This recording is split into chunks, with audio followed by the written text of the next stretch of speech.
everybody, my name is Paul Esden Jr. I'm the New York Jets digital reporter for Heavy.com, and welcome to the Jet Zone, right here on Sports World Radio, where you're listening to this audio we're live video streaming on 3 different places: the Jet Zone on Facebook, the Jet Zone on Twitter, and my YouTube channel, youtube.com/BoyGreen25. And this is a weekly New York Jets podcast where we talk about all the latest buzzworthy topics happening around the Jets, whether that's the franchise tag deadline window opening, whether that's draft content, and Jets questions are always abound. Guys, if you're just joining us on the channel, give the video a thumbs up on YouTube.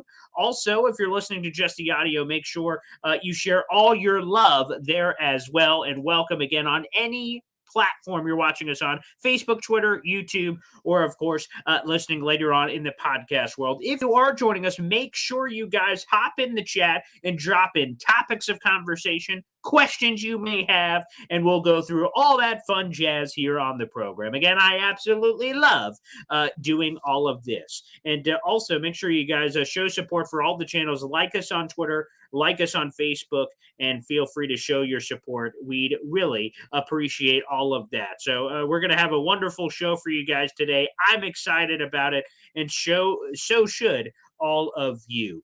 First off, let me just lay out a couple of topics that I would love to get to on today's show, on top of anything else that you guys are going to drop in throughout today's show. I will say this: the franchise tag window has opened, and there are a few names to keep an eye out for. Perhaps the biggest name is Dalton Schultz, Dallas Cowboys tight end. Now, it has been seemingly a foregone conclusion that the Cowboys would slap the tag on none other than Dalton Schultz, but not so fast, my friends. It appears the Cowboys are in a level of salary cap hell, and they can't simply just create the necessary tag space that would be available, which would be $10+ million. I do believe that he will not be tagged.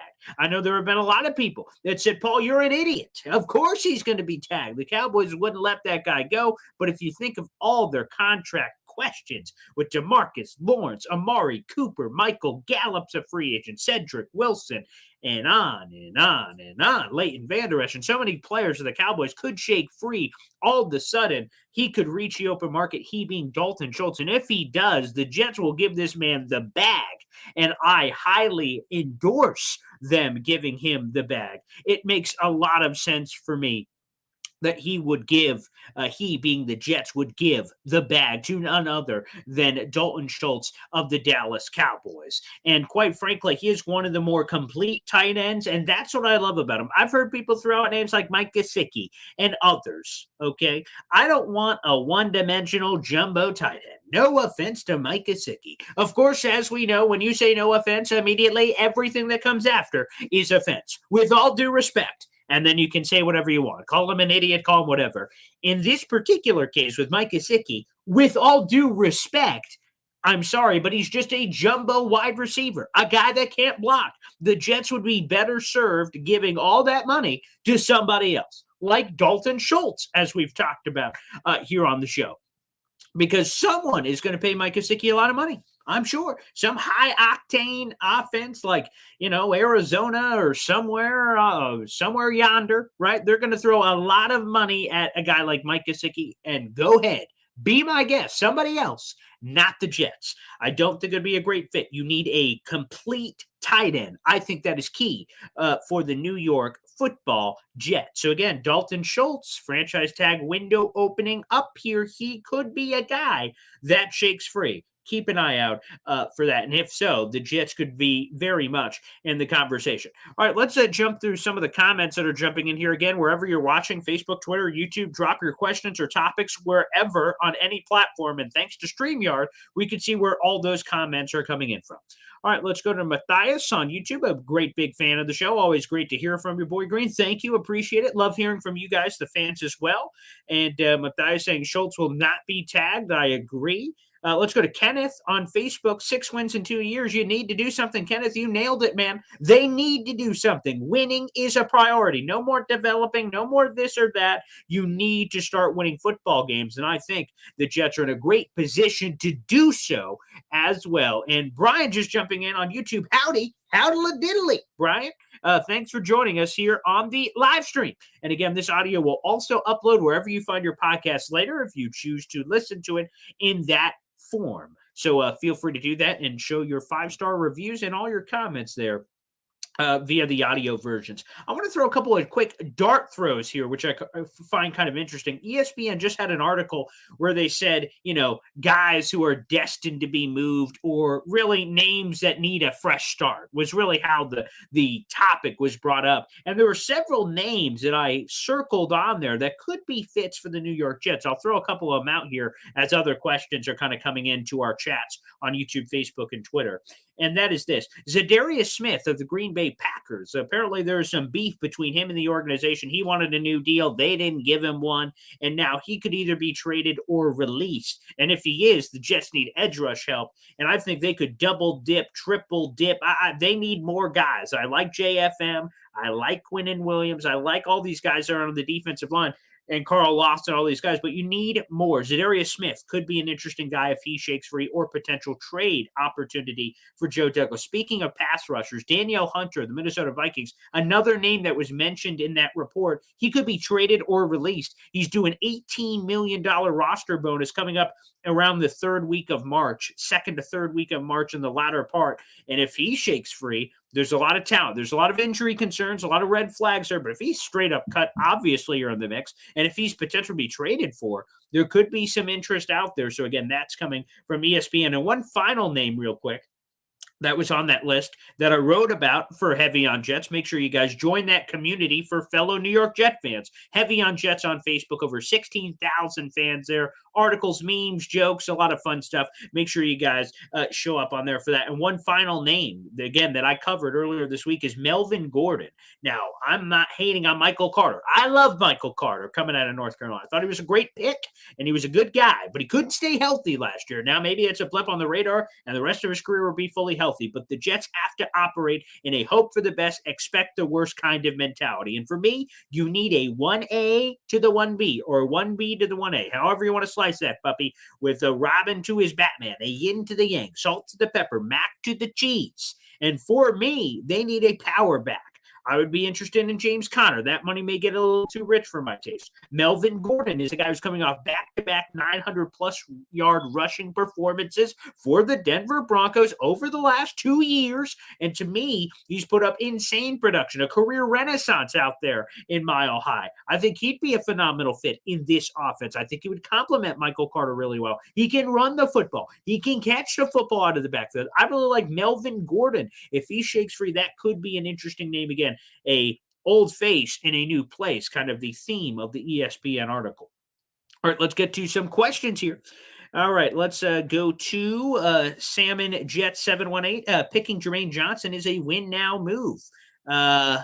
Interesting. And that was an interesting emoji. I will be interested here. I don't know if I would take Jermaine Johnson, certainly not at 4. Maybe at 10, but I'm not really feeling Jermaine Johnson at 10, to be honest with you. Maybe I just need to see more. Maybe after the combine, maybe after some pro days, I'll feel differently. But I think Jermaine Johnson's a little too rich for my blood at number 10 overall. Again, of course, things can change from that perspective as we go through the process. Not sure how I feel about Jermaine Johnson at number 10. If he starts falling down the board, maybe you trade back up for him. Let's go to Matthias. What would you give up for Schultz? Well, it will have to be a trade. He's going to be an unrestricted free agent. So if he is not tagged, and I don't believe he will be, all you have to give is money. Now, we just saw 2 mega deals last year from New England to Hunter Henry and Jonnu Smith. I would approach that category, that level, because the Jets need tight end help. Now, I wouldn't just sign Dalton Schultz and then the tight end position is finished. I would sign Dalton Schultz and maybe draft a young guy to develop behind him. They just need a complete reset at the tight end position. I'd be willing to give him top of the market value in free agency. I think he's just a complete tight end that can affect things in both the running game and the receiving game. He's just a dynamic talent. So what would I give up in terms of money? Oh boy. I mean, show me the tight end numbers. And I think that's something that we can certainly figure out.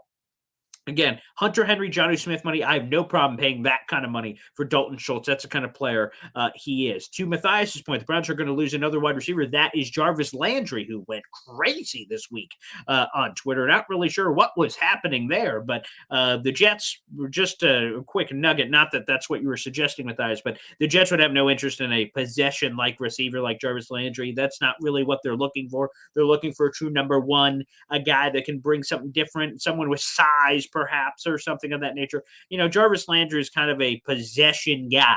He just doesn't really rev my engine. But the Browns could be looking for another receiver. They got rid of OBJ, Jarvis Landry. Now they're going to need some more juice, obviously, from that side. Let's go to Jared Helmuth on YouTube. Is the term generational used too much? People say we can't pass on a guy because he's quote unquote generational, IMO. It should mean consensus number one overall pick based on talent, production, and projection. I'm going to be honest. I do think we use the term generational too much. For instance, one of our first interviews on my Mock Draft Monday series, which, by the way, youtube.com/boygreen25. If you listen to my shows, please, if you haven't already, go to YouTube right now, hit subscribe. Every Monday, I drop a brand new episode where we talk Jets draft, and a cool Jets draft guest joins us. And I already recorded this week's episode, which will be dropping on Monday. So we got some expert scout will be joining us. So look forward to that. But getting back to the point, on that first episode of that series I started after the season ended, we had Ryan Roberts on of Rise and Draft. And he said that, Kyle Hamilton is the player that Jared is talking about, is this quote unquote generational prospect. Man, you can't miss, high floor, elite talent, versatile, blah, blah, blah, blah, blah, blah, blah. And there's more reports this week, of course, of the Jets' interest in Kyle Hamilton. That was originally reported from Rich Cimini coming out of the Senior Bowl, and it's been repeated again. They have a lot of interest in Kyle Hamilton. Now, I will say a quick detour on that real quick. There are smoke screens, there are all kinds of things that can come across the bow here in terms of that kind of talk. Okay, it could be a smokescreen, it could be real, it could be fake. I mean, we're just going to have to see. It's February right now, so there's a lot to be determined from now until the draft. So keep that in mind. However, getting back to this, I do think generational is kind of thrown around too much, and this kind of term that like, wow, he transcends positional value. Here's my point of view. And again, I'm open to changing, as I was when Ryan joined us and said all these wonderful things about Kyle Hamilton. I believe Hamilton is a really good player. I saw the play that Ryan Roberts was talking about in the Florida State game where he went coast to coast at an amazing interception, Ed Reed-like awareness, and went and chased the ball down and got the interception. That was cool. That was amazing. But the fact of the matter is I think it would be a luxury for the Jets to take that. They need front seven help. Again, give me that pass rusher. They need offensive line help. Give me that offensive lineman. There's a lot of other areas I would go before going Kyle Hamilton at 4. And then at 10, I mean, I don't think he's on the board at 10, but if he's on the board at 10, then maybe depending on how the rest of the board falls, you could get freaky. But to your point, I think generational is used too much. I think we need to evaluate everyone in a case-by-case basis. And the one thing I'll say to Matthias, who said agree, but it's incredible how fast the Browns have fallen, right? That the Cleveland Browns, a YouTube comment, that the Cleveland Browns were like crappy forever. And then they're like, oh boy, we're on the precipice here. They go to the playoffs, beat the Pittsburgh Steelers, and oh wow, they're here. And then collapse like a used launcher. Baker Mayfield could be traded. It's really sad, I will say, Matthias, because the Browns are a team like the Jets that have been mired in mediocrity for a long time. And to see them relevant again, I think is really cool. All right, let's go to Salmon Jets. Can Jameson Williams follow the 35? I think it's possible, but I will say there are a couple of teams that are hanging out in the 20s range that I keep hearing saying, man, if insert players on the board, I'm running up, and that would be Jameson Williams. I heard Buffalo Bills people say that. I've heard New England Patriots people say that. But it's possible that he could fall to 35. Absolutely. Now, a lot of these draft questions, it depends what happens in free agency. One of my topics, and I'll just bring this up now on the show, is that on this ESPN column that came out this morning, they were talking about, is it possible that the Jets could double dip in the draft on defense? And Rich Cimini answered the question, and other experts, and Rich Cimini said absolutely. It depends on free agency, though. So I would be cool with, let's throw a mock scenario out there. Number 4 overall, you go Kayvon Thibodeau, and then number 10, you go Sauce Gardner or something, some combination like that. I would love that combination. That would have to mean that you would have to reverse it in free agency and make sure you go get a Dalton Schultz. Make sure you go get your right guard like James Daniels, go plug in those holes that are remaining, and then you can flip it. And then on the second round, to your point, that Jamison Williams can fall to 35, the Alabama receiver, and you can take a gamble because you have that long-term approach. You have that long-term view of what you can do from that perspective at wide receiver. So it's 100% possible because people have that immediacy when they're talking about a lot of these guys kind of rising and falling down the board. So it's possible, and it really depends on what else they do, certainly in the free agency perspective. But I could see it, but we will see. I think ultimately he goes somewhere there around 1. The Eagles have 3 first-round picks. They apparently love Alabama receivers. Bills could use him. Patriots could use him. We'll see if he falls. It's possible. You can never say never. Salmon Jets, I'll take the unicorn at 4. Also, if Thibs and Hutch are gone. Yeah, see, here's my combination, really. Again, Thibodeau is my number 1 guy. If he's there, you take him. I would take Aiden Hutchinson at number 4. And then it's the 2 offensive linemen, either Evan Neal or Icky. I prefer Icky of the 2. And then you play him at right guard for a year, then flip him out to tackle. So I would not take Kyle Hamilton in the top 4 because I have all those other guys higher on the board. But I would be open to the conversation potentially at 10. But again, he shouldn't be there at 10. We will see. A team like the Falcons could take him at 8, or the Giants could just say, screw it, we'll take him. So there's a lot of combinations that could certainly happen. But there are those Hamilton fans out there for sure. Let's go to It's Snoopy on YouTube. I mean, early on last year, we were hearing about the Jets love for Zach. So Kyle Hamilton rumors can be possibly true. Absolutely. So I'm not totally crapping on the Hamilton stuff being wrong. The Zach Wilson stuff was pretty strong from February. And then in March, we knew it was a foregone conclusion. There's always the behind the scenes you don't really know. But I mean, we felt pretty strongly that Zach Wilson was a guy. So Kyle Hamilton could be real, but I think it's a bit premature because what about safety position? Jesse Bates, who could get the tag, or Marcus Williams, who maybe could get the tag. Those 2 guys are going to be out there. If they sign a top-level, high-priced free agent safety, will they also double dip in the draft? That would be surprising to me. That's why I think it's a little premature from that standpoint. But to your point, 100% it could be true. It could be true about that Jets love.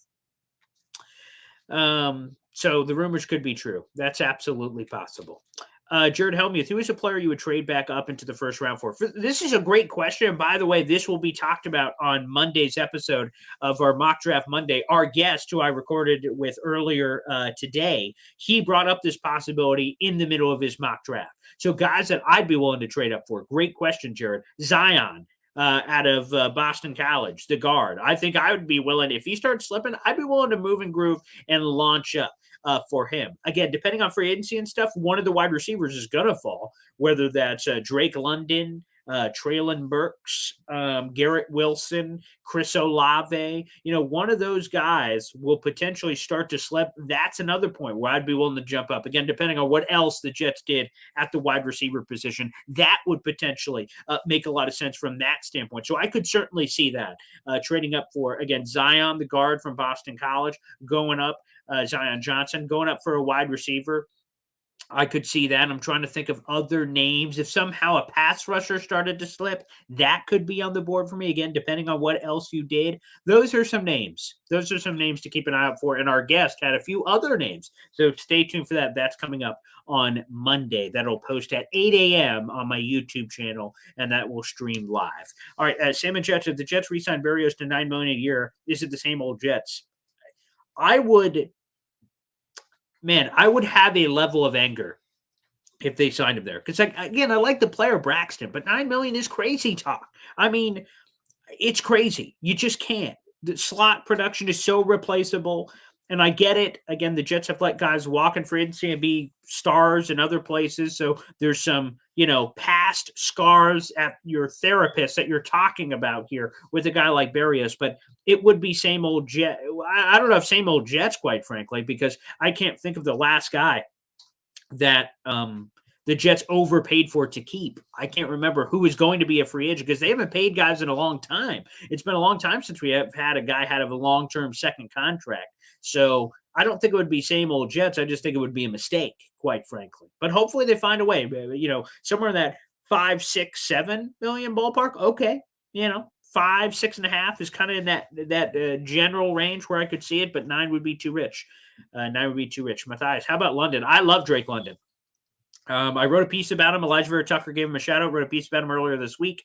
Wrote a piece about him on after the first draft podcast where Mel Kiper called him the number one clear cut wide receiver on the board. I also brought him up on that perspective. So I love the player. I think he's big. I think he's freakish. He reminds me of a Brandon Marshall copy.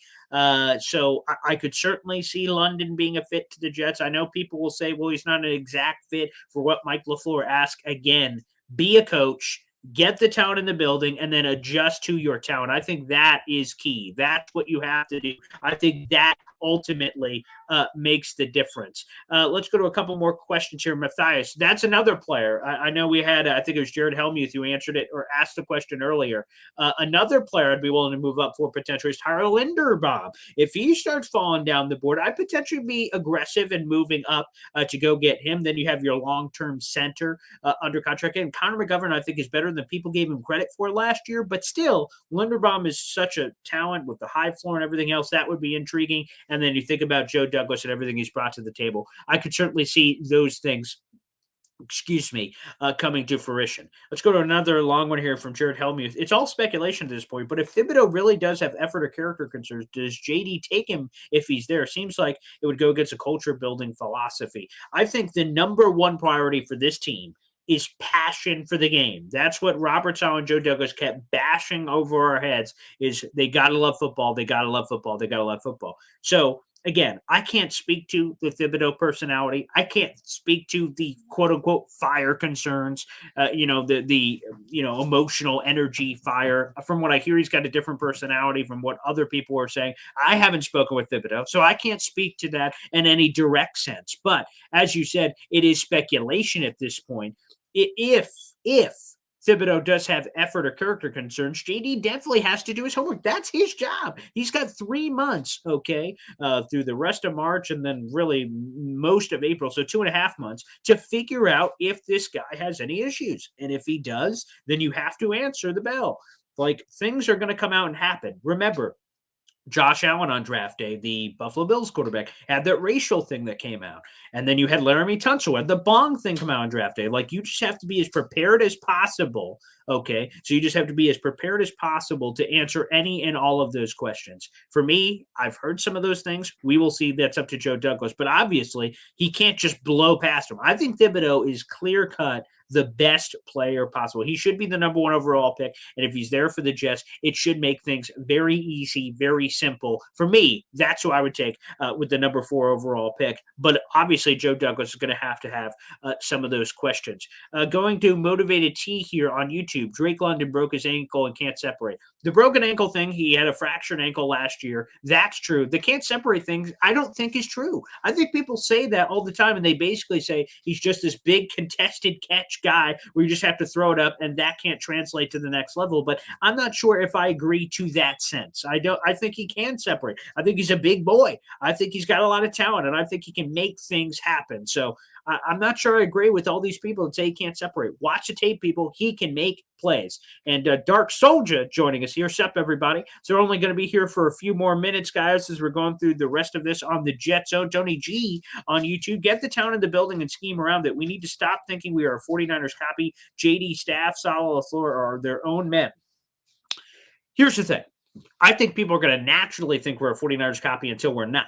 I mean, the Shanahan principles, you go to LaFleur, you go to Saleh, you go to John Benton, who's the offensive line coach. Like, you go to all these pieces here, and it makes a lot of sense, quite frankly, that there would be those 49ers connections and then Tevin Coleman and other 49ers-y guys coming over. That's, again, just natural for that sort of thing to kind of come to fruition here. So, again, I could see